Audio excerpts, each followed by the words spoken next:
My name is Marti Swanson. I'm a fiber artist. I specialize in felting, wet felting and needle felting, and I've been doing it for about 4 years now.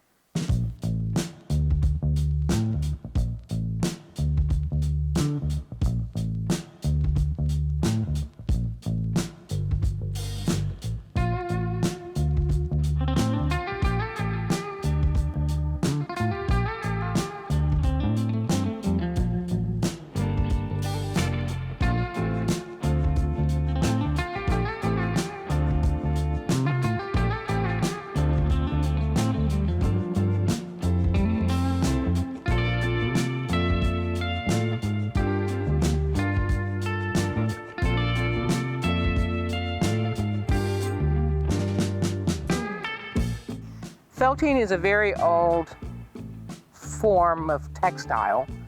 Goes back to the yurts and things that they used to make out of wool, and they would felt them and make yurts out of them as well as clothing. So it goes back hundreds and centuries.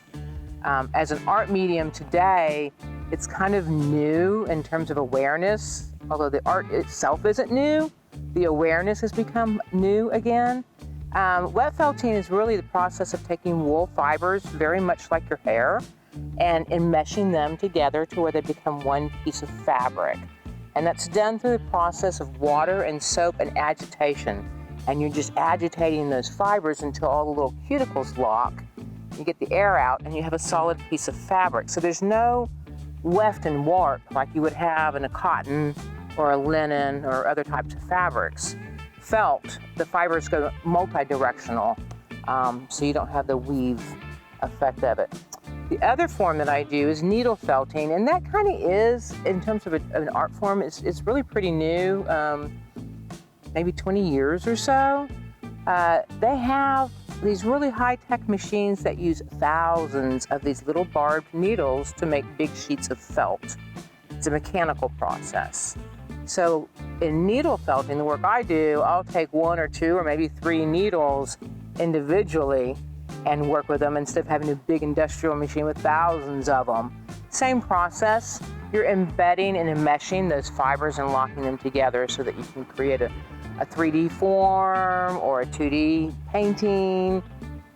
Endless possibilities with needle felting.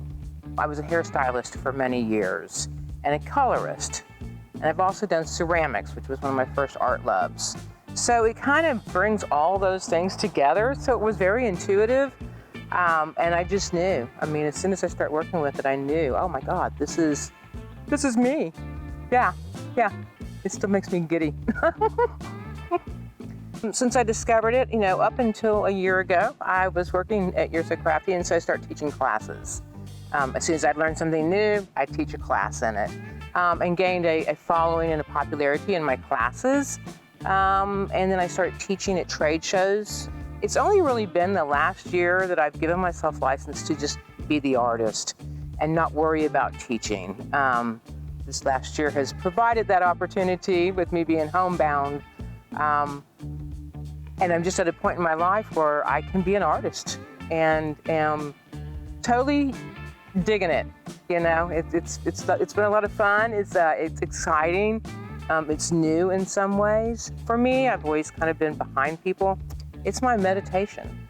I can get in there and get lost for hours and just be giggling at myself because I'm amazed at how the medium works. It is a fiber, so it reacts to light, and colors blend together. So you have multi-layers. It's like painting in a big way. The luminosity of different paints and how you create a painting. Well, wool painting is very akin to that. And just blending colors and dyeing, taking plain unbleached wool and creating my own colorways. For those that are unfamiliar with the art form, always encouraging people touch it. It's okay, you can touch it, My wet felted vessels and 3D forms akin to pottery, I did ceramics.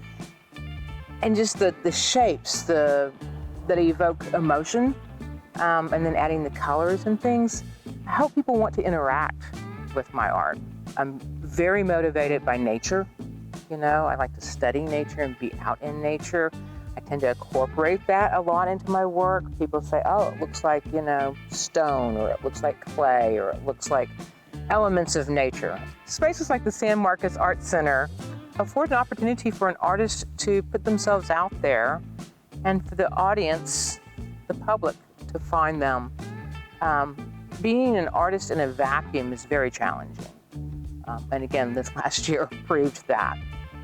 So I was very excited to get into the San Marcos Art Center and go, yay!